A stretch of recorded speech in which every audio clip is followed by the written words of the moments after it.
Hi everyone, and welcome to Finding Seminal Research. My name is Amanda Bezet. I am a reference and instruction librarian here at NCU, and you're certainly welcome to reach out to me if you have any questions related to today's content. You can contact me at abezet, so A for Amanda, and then my last name, B-E-Z-E-T, at ncu.edu. To start today, we're going to go to the Research Help drop-down menu and click on the Research Process.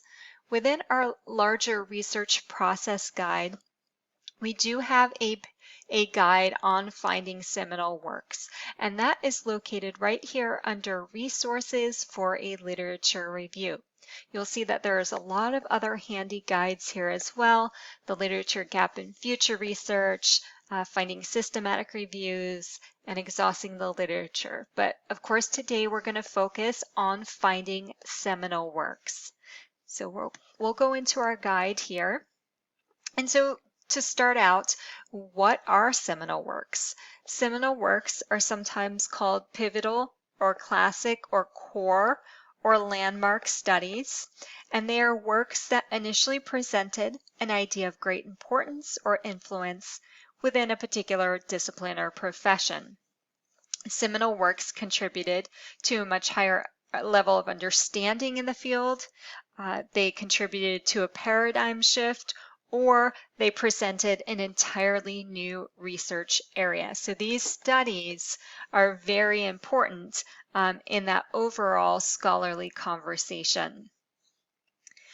Because of their importance, seminal works are referred to time and time again in the research, so you're likely to see these sources frequently cited in other journal articles, books, dissertations, etc.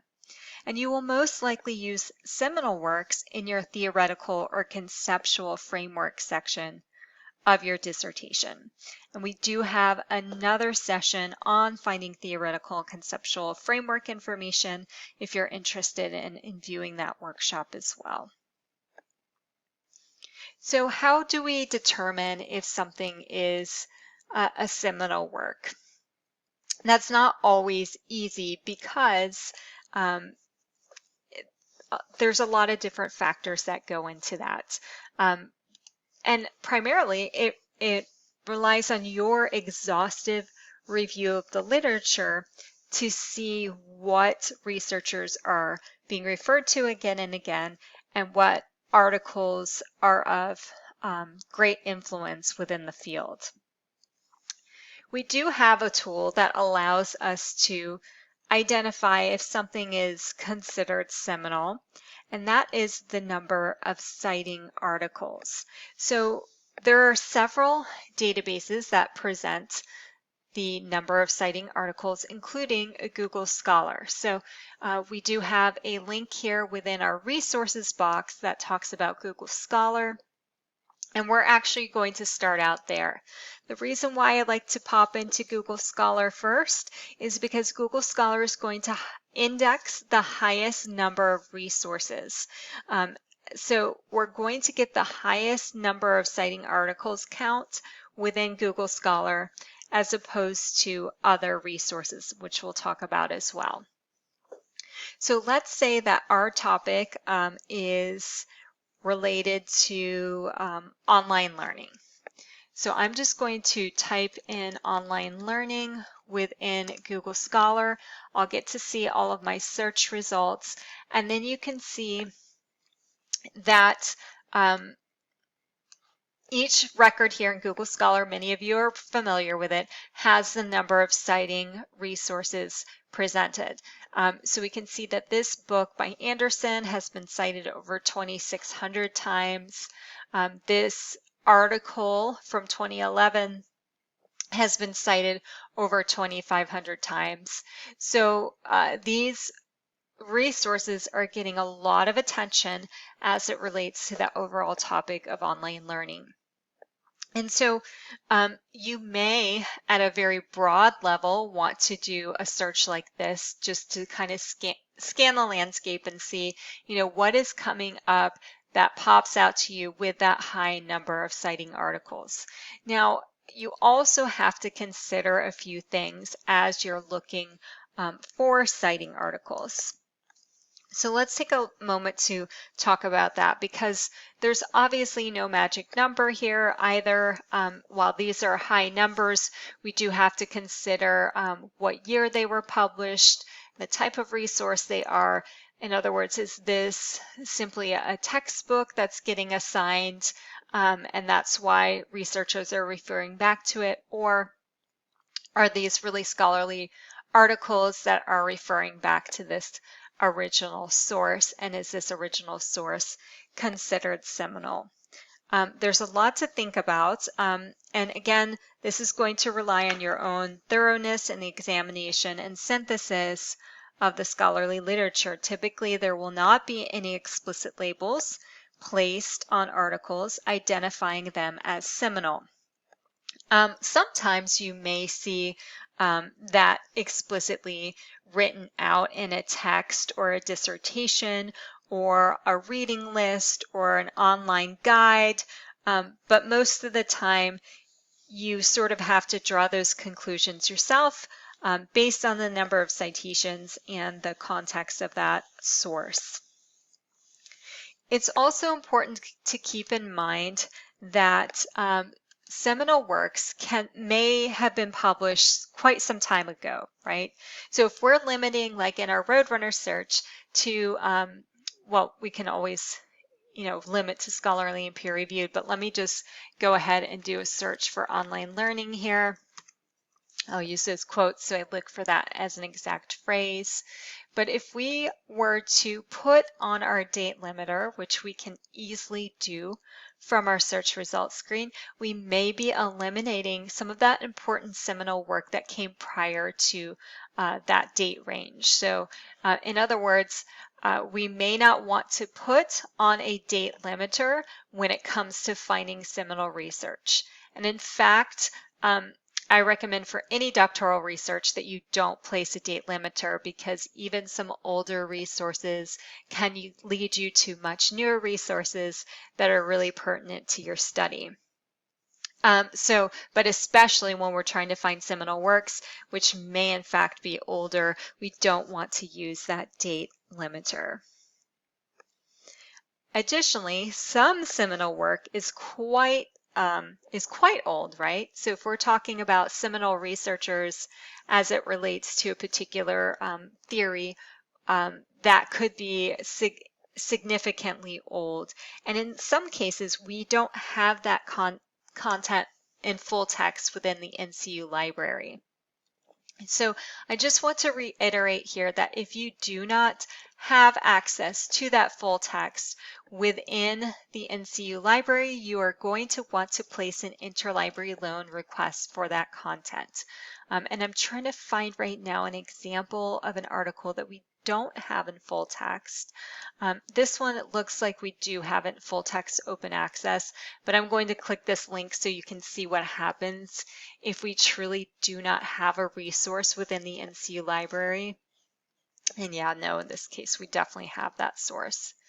So let me pick another one to try. So what I'm looking for is that green 360 link. That's the indicator that that content may or may not be available in the NCU library. You can either link out directly to that content, or you'll come to that dead end where you are prompted to place an interlibrary loan request. So let me try this one. Maybe this will take us to that dead end. Nope, looks like we still have that content too. So let's see. It's okay. I'll try one more, and if not, I'll sort it by date, and then we can look at an older article perhaps that we don't have.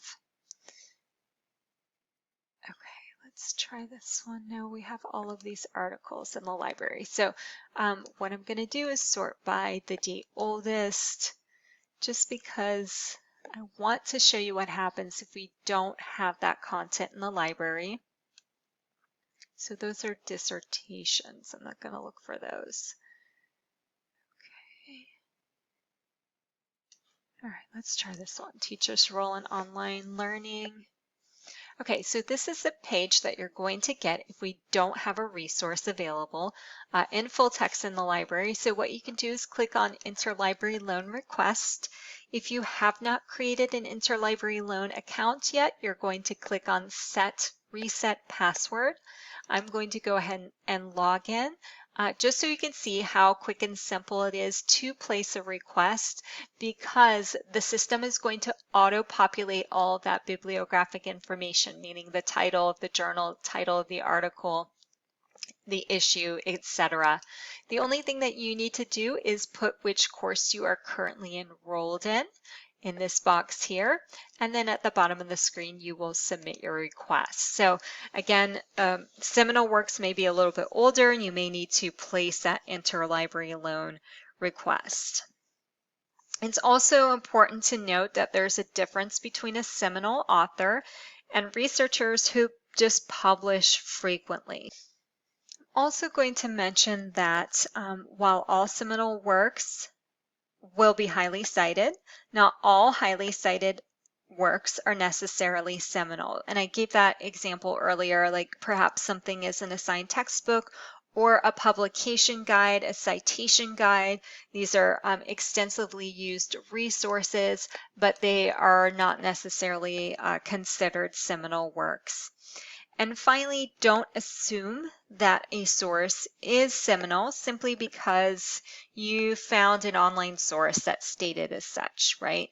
Like you came across somebody's blog post with a list of seminal works in a particular learning area or research area. You will want to verify that by definitely taking a look at those citing articles.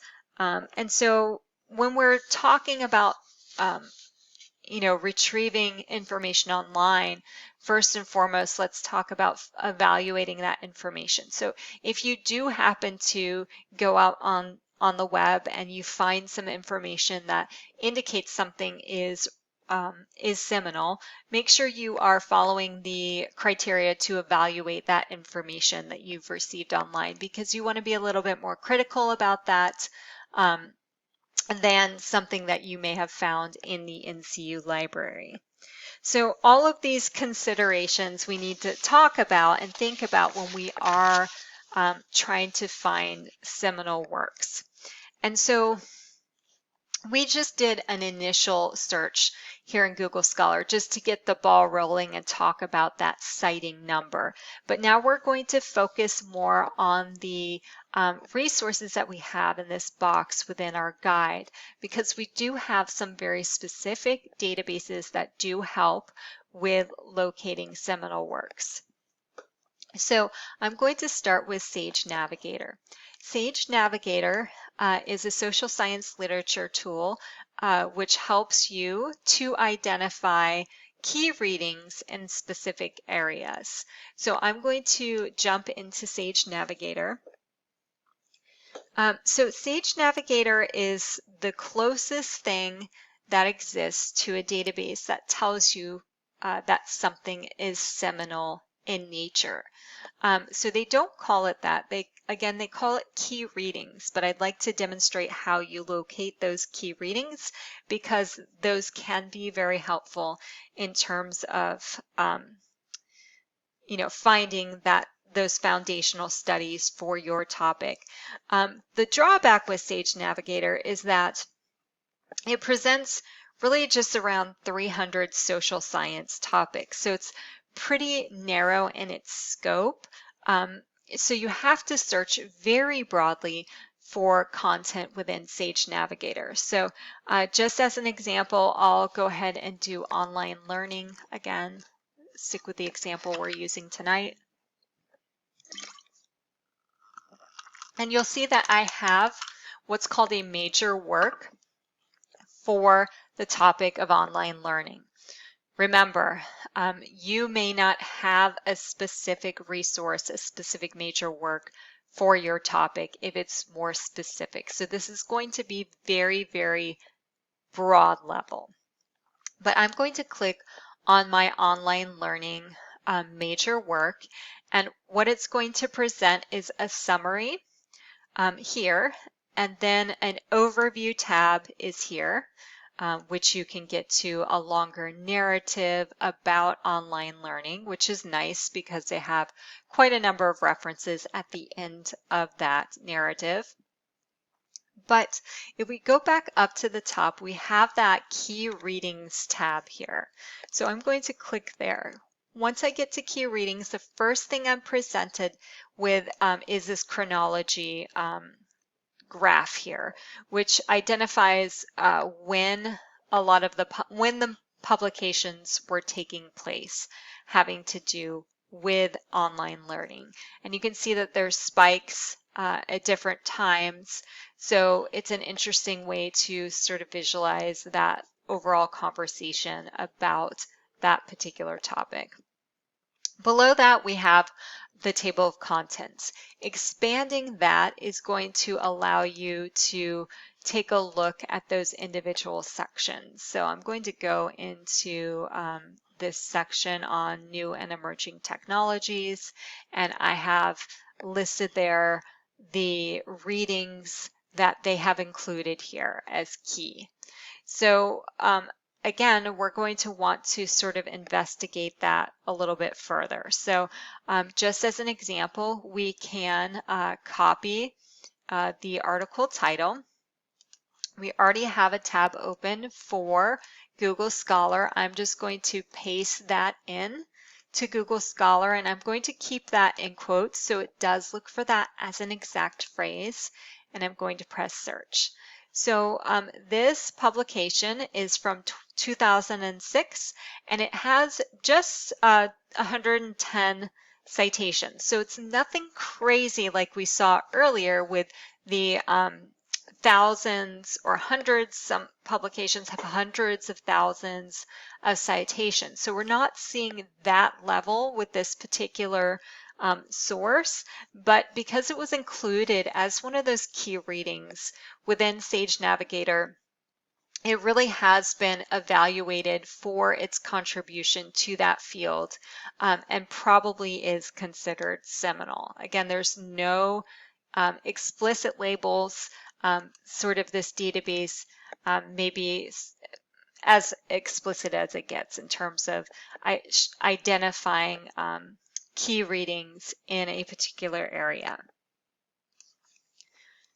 So I'm going to close out of Sage Navigator, and we'll go back into our Finding Seminal Resources guide here. And I'm going to next click on the Web of Knowledge tab. So Web of Knowledge is a really interesting database which provides not necessarily full text articles. It does provide a lot of citations and abstracts as it relates to social science in over 50 disciplines. So it's not necessarily going to have something for everyone, but the real key of using Sage Knowledge, or you might, I'm sorry, not Sage Knowledge, Web of Science or Web of Knowledge. You might hear us say that interchangeably because the overall platform used to be called Web of Knowledge and now it's called Web of Science. So Web of Science, Web of Knowledge are interchangeable.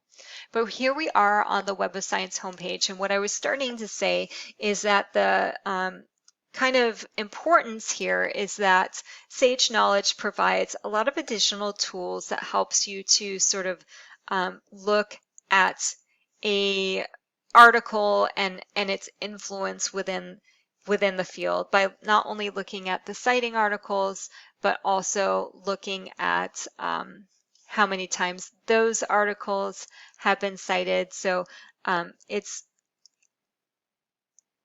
really going to open up some new windows in terms of other research articles that you may not necessarily have seen before.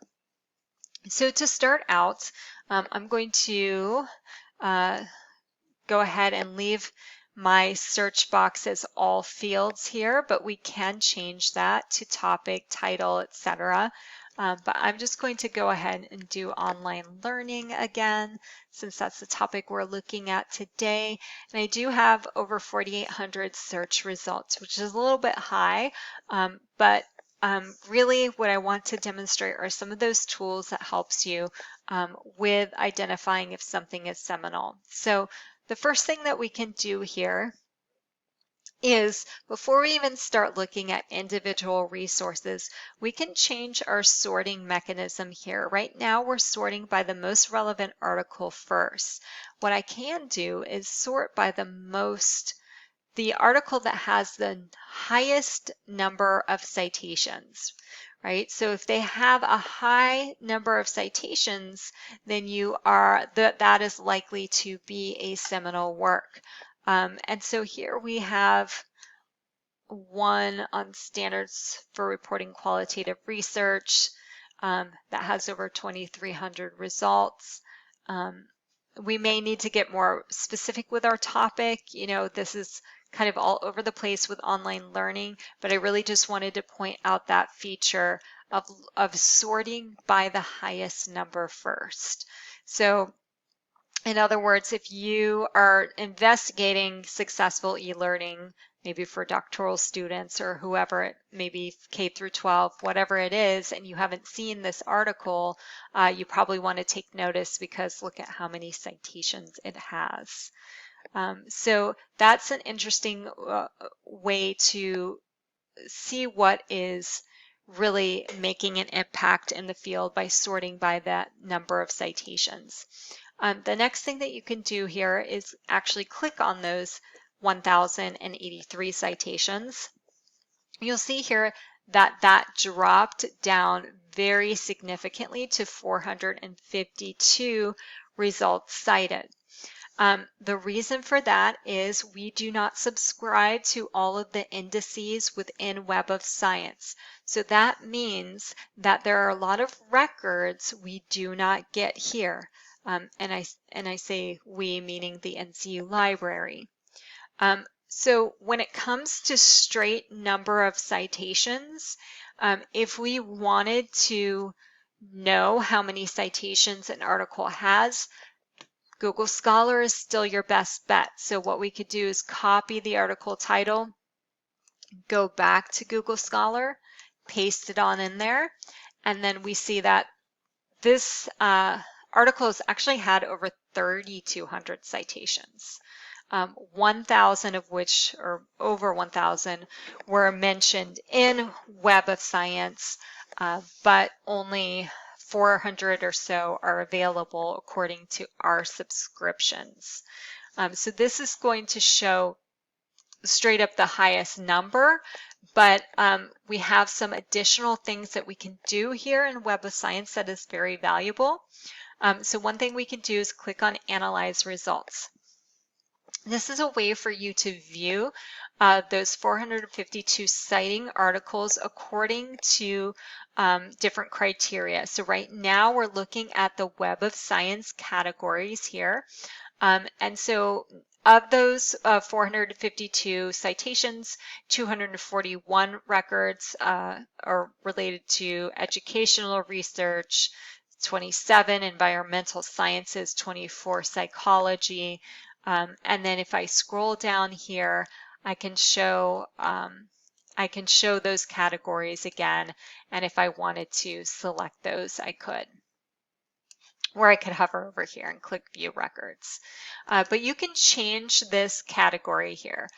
We were looking at Web of Science categories. If I wanted to look at authors, this is also a good way to maybe potentially locate some seminal work. What researchers are writing again and again about this topic. So Juan is, right? And so they have written 6 publications. So if you haven't encountered Juan in your own research, you know, that might be something to take note of because potentially that researcher has contributed something of importance.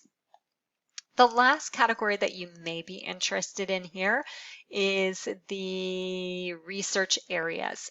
This is very similar to the Web of Science categories. Essentially, these are subject terms. So you can then narrow down those citing articles to those particular areas. I'm going to go back to my results here, because the second thing that you can do here is right next to the Analyze Results button. That's called the Citation Report. The citation report is a way for you to, again, see the number of citations, but then among those 452 citations, those 452 collectively have been cited 9,109 times. Without self-citations, there's a way to see that number as well. So in other words, the 9,100, some of those researchers cited themselves, and then the 8,800 takes out those self-citations. And as I scroll down, you'll see that you can see the time cited and publications over time in that chart. And then below that, you'll see each of those citing articles with the number of citing articles for that article by year. So this may not necessarily help you with locating seminal work, but certainly it's going to help you with locating the most recent work. So in other words, if you are interested in this article, well, guess what? 6 more researchers have cited it just this year. So it could be a really great way to move forward in time to look at that new research in that particular area. So Web of Knowledge, Web of Science overall is a great way to identify those highly cited articles, as well as do some of these additional, use some of these additional tools to find related research. Okay, so I'll head back to our box here, and then Google Scholar is what we want to take a look at next. We went into it initially and we did that search to find the citing articles. So I think that for now we don't need to actually return at this point, but we may go back to sort of verify what we see elsewhere. So instead, I'm actually going to go into ProQuest Dissertations and Theses Global. Looking at other students' dissertations is perhaps one of the best ways to find seminal research, because oftentimes other doctoral students are really required to locate that seminal research as well, right? So you can use that to your advantage, look through their literature reviews to see what they have included and maybe even identified explicitly as seminal research. So I'm going to go into ProQuest Dissertations and Theses Global. So if you're looking for other dissertations to perhaps identify seminal works, you don't want to limit yourself just to the NCU database of dissertations. You want to come in here to the global version, which includes over 3 million dissertations from all over the world. So here, what I'm going to do is do a search for online learning. I'm actually going to place that in the title of the dissertation just so I know that they're super relevant for me. And I'm going to press search.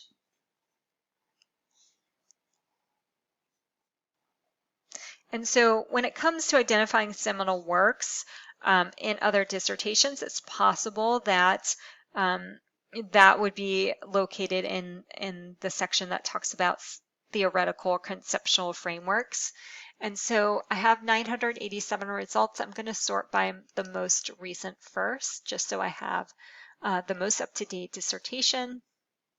And so here we have one, online learning-based performance optimization and wireless networks. So I was thinking more along the lines of online learning in an academic environment.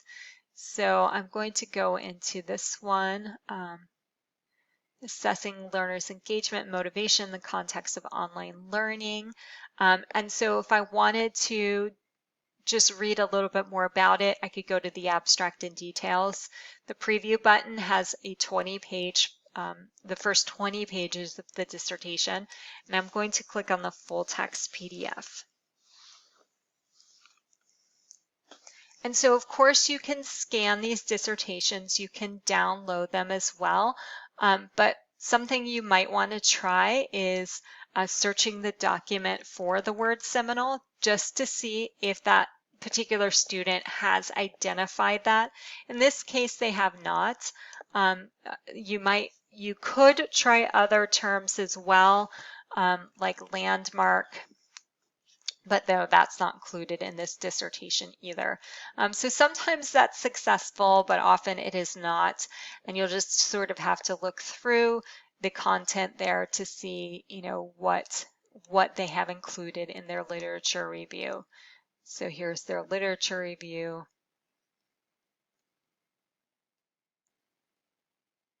And of course, they'll have their full text references at the end of the document, so you'll be able to see what that full reference is and where you could find it. The other thing that is included in many dissertations, I'm actually going to go back and choose another one at this point.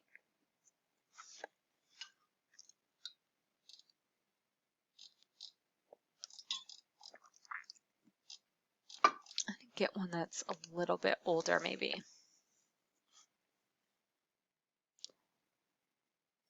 Okay, so I'll get one of these that's a little bit older.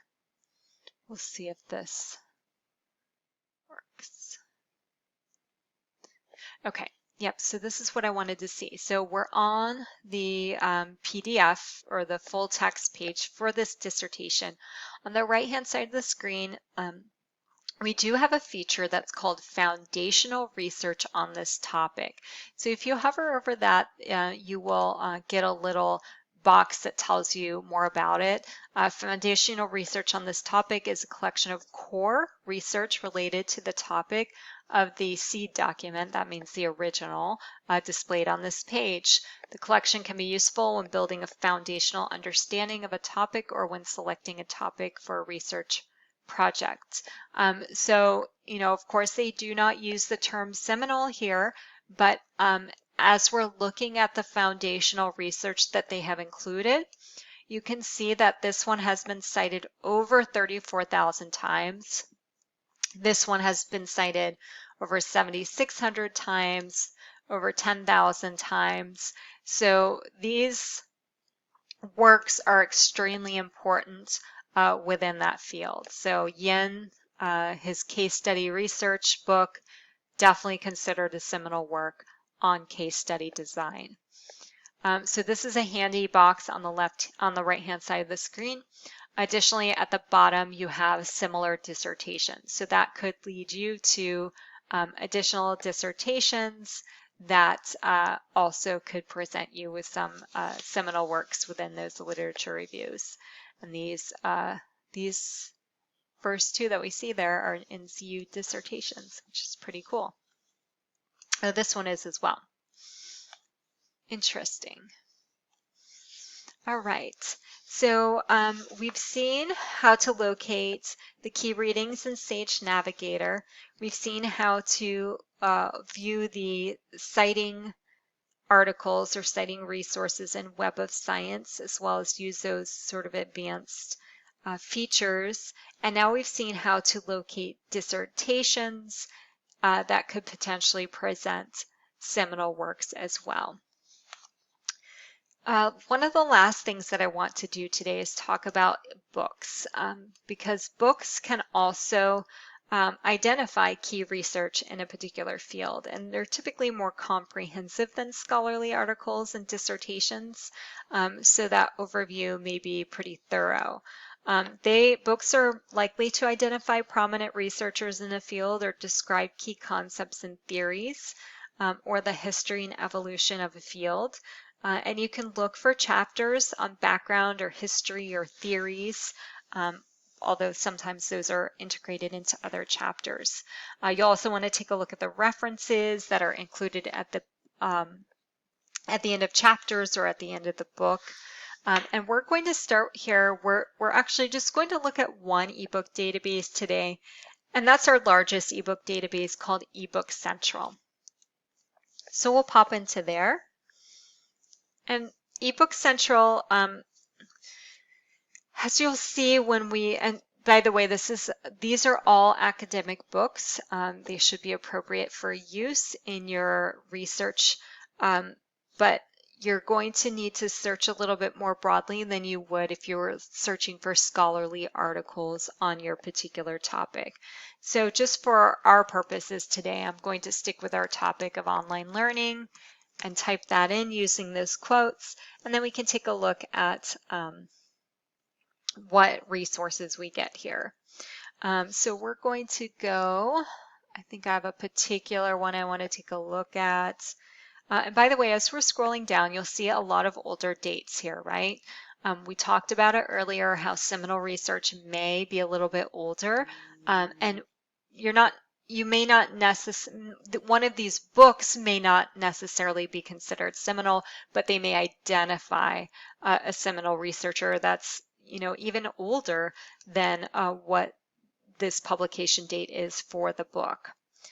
So I'm just going to look at this book called Culture and Online Learning. I'm going to click on that. When I do that, it's going to give me kind of this landing page, which gives me more information about the book, including the table of contents.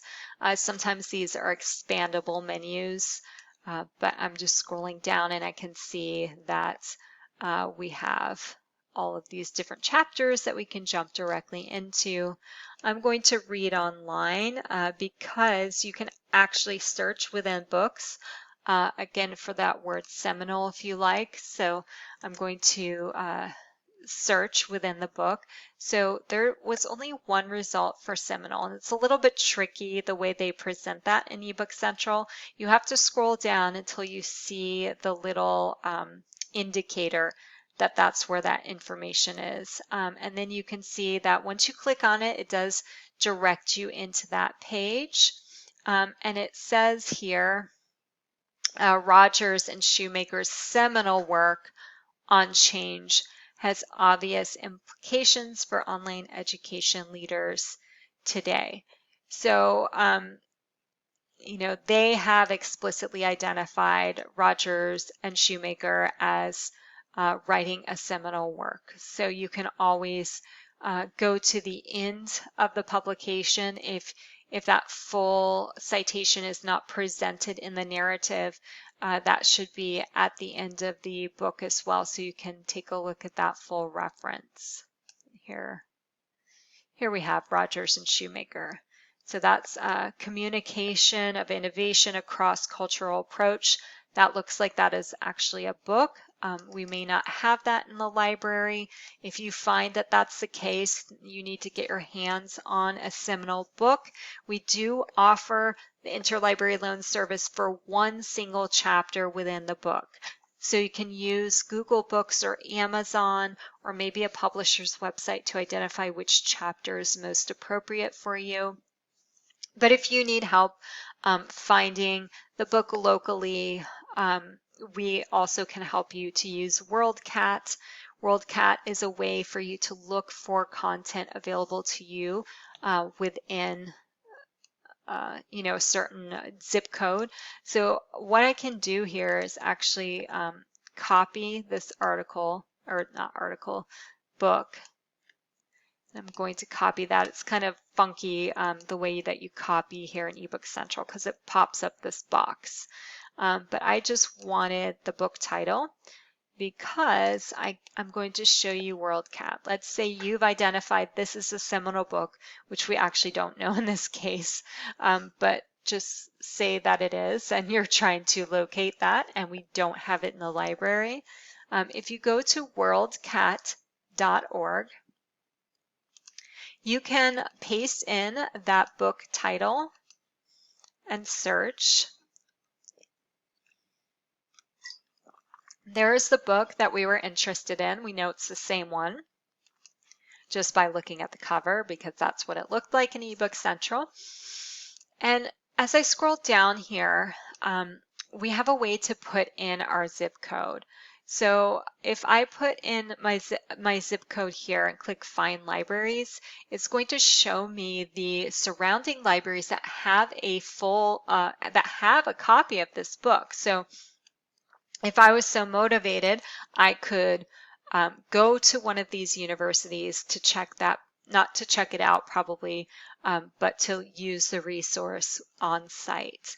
And I always recommend calling another university, or if it's the case of a public library, just to see what borrowing privileges you might have as a student from another university.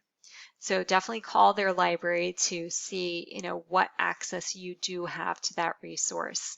And then as a very last resort, you can probably pick up a used copy from an online book vendor.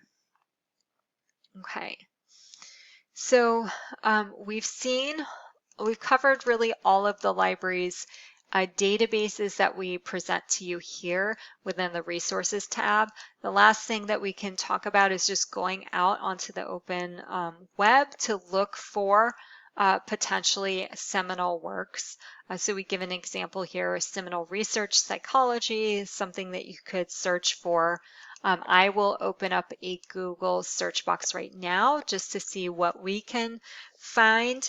And so you can try entering different phrases such as landmark studies or influential studies or seminal research combined with keywords related to your topic area. And so as an example, I'm going to actually do 2 phrase searches. I'm going to do seminal works, and then I'm going to do online learning. Okay, so those quotation marks also work on Google. And I'm going to press search. And so I have a lot of content here. It's going to be overwhelming because it is Google, but we can take a look at some of this research that maybe comes up, like such as this next, the second link, seminal books on online learning. So I'm going to click on that. This is a 2016 post by someone named Britt. So we don't know anything about this person or this site. Are they a professor? What do they do? But it does start to present some books that they consider seminal in the field. So out of curiosity, we can highlight one of those resources that they identify, go back to Google Scholar and paste that in there so that we see that, oh yeah, this has been cited actually over 1,500 times. So it does seem to be making some sort of impact within that discipline. So while the number of citing articles is a clue as to whether or not something is seminal in nature, again, it's all coming back to your evaluation of the source and your analysis on whether or not it's really getting attention within the field and other researchers are referring to it. So a seminal work may be brand new, right, and not actually have a lot of citations. So when we're talking about something like emerging research, like as it relates to online learning during the COVID-19 pandemic, we're only 2 years into that. So that may be a little bit trickier to identify which of those recent articles have made that impact on the field. But citing articles is essentially your best clue to locating that information. So I hope that this workshop has been helpful. Certainly don't hesitate to reach out if you do have any questions. We're always happy to assist. Thanks and have a good one.